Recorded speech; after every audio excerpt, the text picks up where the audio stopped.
some good fights on this card, but everything will get 100% written off by that performance by your boyfriend, Sean Strickland. Don't even fucking start it. Sean, honestly. Sean. Let's be Don't friends. even fucking start. Sean. Let's just Tom, grab that, please, because you made a bet. Oh, I didn't even think about the bet. Not these ones. Are you talking about these No, ones? I'll let you have that. So me and Sean, me and fucking Tom made a bet before, and I was like, Sean's gonna win, bro. He's gonna win. And I was hoping you forgot. And I was Tom really was like, hoping you forgot. Tom was like, what are we gonna bet? I was like, if Izzy wins, I'll scull a drink, which is Nothing to say. easy money. Easy. But to Tom, I was like, you got to scull You got to two. skull two. And I was like, yeah. I did not in 1 million years think that Adesanya... No one. Except me. Except me and the boys. Sav was so keen on the idea of... And the myth that Sean Strickland could beat Adesanya. Weirder things have happened. He doesn't want to How win many? anymore. Because we spoke about this, mate. So then your biggest upsets, right, in UFC history, where does this going to rank? It's going to be Number. It has to be one or top two? three. Oh, top three. At for sure. least. Easy. Top three for sure. Because no The one... styles, no everything one that gave played into it. I mean, come on. No one gave him a chance. No one. The And I was stylistic riding on his fight was- fucking cock. If I show you my sports bet account, Tom, you would fucking be... I haven't won any money because I had it in a multi. But if I showed you my sports bet, every single fucking multi had Sean Strickland. Every single one. No. Because I just... your money where Weirder your things... mouth is. Izzy doesn't... He fights like he doesn't want to lose. What was, And we were talking about this during the fight. Yeah. Like, Sean Strickland, he wanted to win. Izzy fights like he doesn't want to lose. He's a great fighter. He's probably a better fighter than Sean. He 100% is a better fighter than Sean. But he doesn't have that thing in him anymore that tells him to go. Where was fucking Gastelum round 5? Where was Gastelum round 5 tonight? That's what you mentioned. He was to me. losing. Yeah, that was what was meant. And that 100% thought of like, oh, that triggered off in my mind of... He was fucking If I'm losing, going bro. from this untouchable because... From the start of the fight, though, I was thinking, as long as he can, jab, low kick, keep you happy, keep your distance, keep your range, make it. He got cracked, and he got cracked hard in the first round. He got cracked hard, and then all of a sudden it's like, how can you work your way back to that to then get to your mental game plan? Easy, bro. You just keep... Look, I'm saying easy as in it's fucking easy. It's not easy. No, it's not. But for the best striker in the world to come up against someone that was talking about, all before the fight, it was like, you'd say, the defensive deficiencies of Sean Strickland's stand-up. Yes, very rudimentary fucking stand-up. Right? At the end of the day... A pressure boxer against an absolute technical wizard of setting traps and being able to hit you on the counter. But my thing that I was saying to you was... As the fight's going on, he's like, you've got to still be able to hurt him, though. If you don't deter him, it's not going to... damage is king. Damage is fucking king, And then, bro. and then there was a lot of talk of optics, and it's like optics of the fight. But when the optics of the fight, you were calling it the whole way, going, Sean Strickland's winning the fight. And I'm looking at it going, well, Adesanya maybe by this might be doing He's this. picking him apart. Yeah, This is how... he's still landing like this. But then numbers come out, and it's like it still wasn't Because enough. at the end of the day, what have I been saying all night? It doesn't matter. It does not matter who looks like they're winning. You got to think like a judge. At the end of the day, you got to think like a judge. Whoever's trained combat sports, whatever you know, throw it out the fucking window. Because you have to look at it as a MMA judge. And when that person is pressing you to the cage every fucking 5 seconds and throwing, and whatever you're throwing is not landing, you even said it didn't even look like Sean was in a fight. It did not even look like Sean was in a fight. Damage to the face because there was a fight earlier. Nothing. There was a fight earlier in the night as well where it was like all leg kicks, 40 plus leg kicks, but like 6 punches to the face, 6 punches to the body.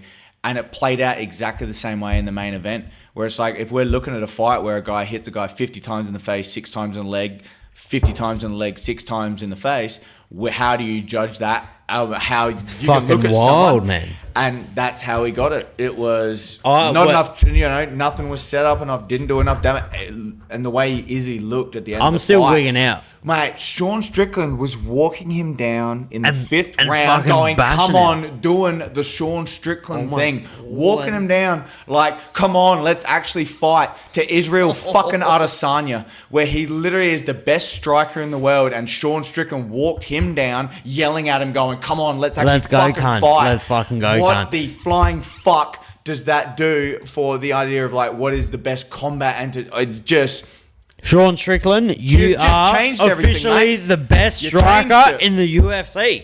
That's it. Oh, that's why You can't say it. go there. You can't say that. You can't say that. Sean Strickland, at this very fucking moment, is the best striker in the UFC because Israel Adesanya is the best striker in the UFC. 100%. And legend goes, when you beat someone at something, you're better than them. Yeah. And it may not make sense. Makes no sense. Everyone right now, Sean is very close to my heart. Yeah, he is. Sean to me, he's very close to my heart. And it may be for whatever reason, but when I see him, I see myself as the champ.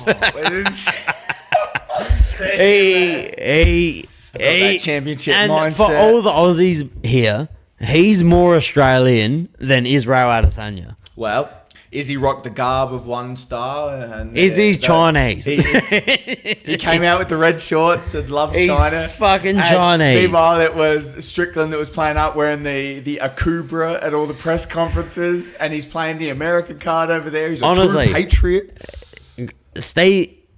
Steve Irwin would root for Sean Strickland. It's a very good chance.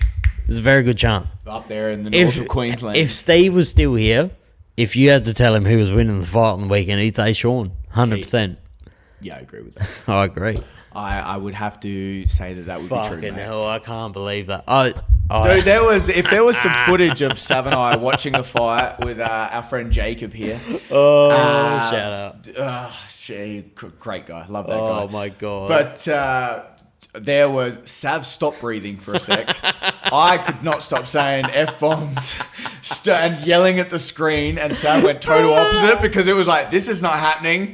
Nothing could be greater in my life than this happening. And Sav literally stopped breathing. So Sean, He froze. Sean hit Izzy in the first round and he fucking stunned him.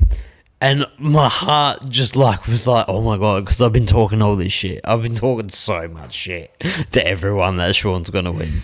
And my heart just stopped and I looked over and I seen Tom and Tom was screaming. He's like, I can't believe this is happening. And I'm fucking there. I'm literally holding my chest because I honestly thought I was going to have a fucking heart attack. And Jacob, he's a casual MMA fan. He's sitting there and he's like, what the Dude, the greatest. We spoke about that after it all went down. I thought about it and went, mate, you just had some of the greatest footage to see a sporting achievement and contrast of what the hell went down. I could not stop yelling. Sav literally went to a statue and I thought he stopped breathing for a second. It was like he was like I couldn't. I was looking at the TV and I was like, did Sean Strickland just rock out? literally rocked him, dropped him, hurt him bad. Do you know what was fucked though? I had Sean Strickland in round 2. It was on my sports bet. 56? 56 to 1 because they power played it.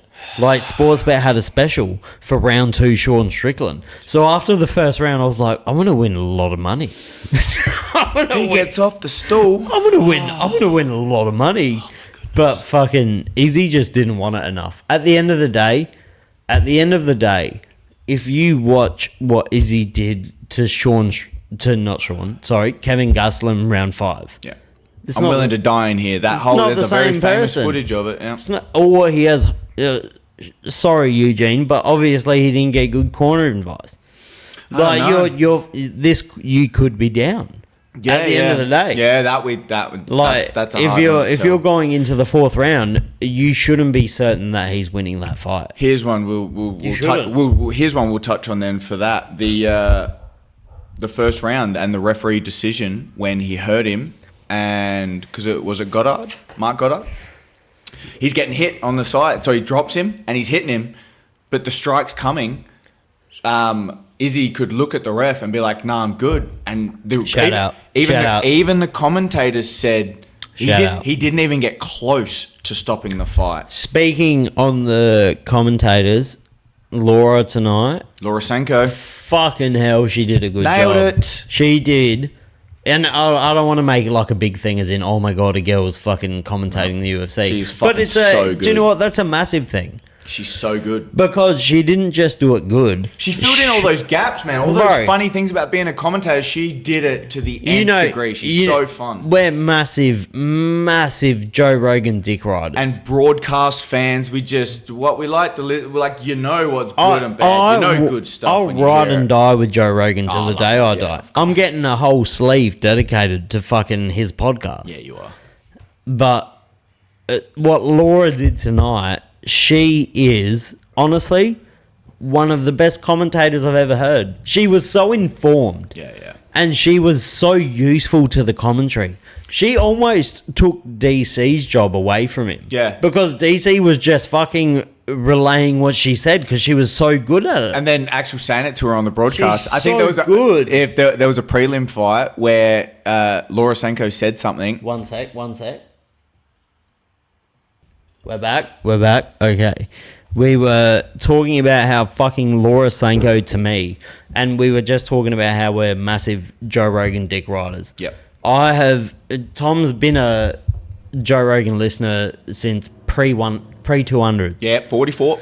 Yeah, started listening 44 early. I've been a listener since pro-200. Laura Sanko did a better job tonight than Joe Rogan could do. Yeah, it's just styles and what you're looking for in commentary. I mean, how well informed, but also her little in-between bits is good. Is fucking fantastic. So her timing, her rhythm. I was saying before we cut out, she caught something, or she said something in DC. The gorilla. I know what you're talking about. Do you remember it? Yeah. Yeah. So she dropped something, an analogy, and DC was like, I'm taking that. And then he goes, I don't have many analogies, so I'm going to take that and run with it, and then I'm just going to incorporate it, and it'll be mine. And I think it was the Malarkey fight. Yeah. And Mekadesi was Mekadesi? McDessie, yeah. McDessie was so much smaller. She was saying how he needs to be like a gorilla, like he just needs to fucking wade through the fire. You're right. Basically. But she labelled it differently. Right. But it was something about wading through the fire. Or no. You got to make yourself big. Like McDessie needed to make himself bigger because Malarkey was so much bigger than him. So you got to press him forward. You got to act big because his nickname was the Bull, and it was like, well, you do have to play out the bull, and then what is that? The idea of peacocking. You've got to present yourself. You got to peacock. You've got to be a gorilla. You present yourself to be so intimidating, and that's what pressure and walking forward does. Which goes back to the main event. That was all Sean Strickland was supposed to have against Izzy was pressure and boxing. But it was like Izzy will set traps. Izzy will be able to lane him into this. He'll be able to turn him into that. He'll be able to do this. He'll be able to hit him in the leg. He'll be able to hurt him on the way in. But he didn't do shit. He didn't do any of it. Shit. He did fucking nothing. It just got hard to watch. And Izzy, this isn't me shitting on you. Actually, do you know what it is? You should have wanted that more. At the end of the day, he should have wanted that more. I know you thought you were just going to run through him, which is fair enough. You guaranteed it to that company that there was no way that Strickland was going to be able to beat you to get to that. And now we have Sean Strickland as the UFC middleweight champion of the world. The thing is, you gotta want it more. You want to get into fight. The only thing is, and how crazy is this? My friend sent me a meme the other day. Shout out to Dale Pavey. You're freed now. Free Dale. But he's a freak with MMA. But he sent me a meme the other day, and it was, these three people can be the UFC champions in the next 6 months. Yeah. Sean O'Malley, before he won. Yeah. Sean Strickland. Fuck off, yeah. Colby Covington. Yeah, because Colby's supposed to be fighting Leon Edwards. And he's going to beat him. It's tailor made to do it. Yeah. It's tailor made for it. He's gonna beat fucking Leon. You think Leon's gonna fucking beat Colby? Well, Colby's a gun. But Leon got through because of To tactically. this He got through podcast, Usman. I'm sponsoring Colby and Sean. You probably have the wrong idea.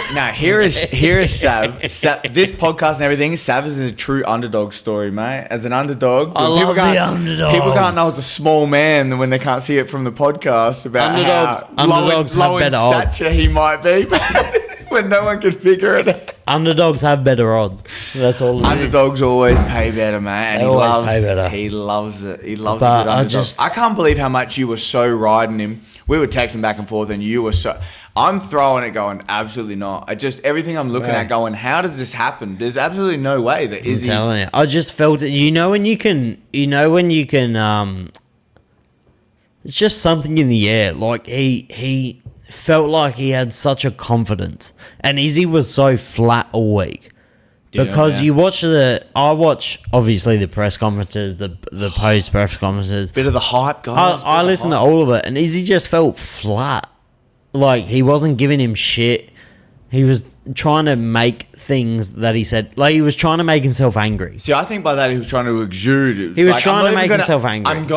I didn't even look at it. I looked at it as like, I'm not even concerning myself with what you throw back at me. Your stupidity, your larrikin, like being a larrikin, which is what Sean Strickland is, right? He's a larrikin. He's a larrikin. And that's why you fucking love him so much. I fucking love you Sean, are Sean Strickland, right? And now that he's the middleweight champion of the world, mate, Sean, if you're listening, mate, you have a ride or die dick rider over here on the Sav. All those with memes. Savas over here. It is unbelievable. All with those memes. How that played out.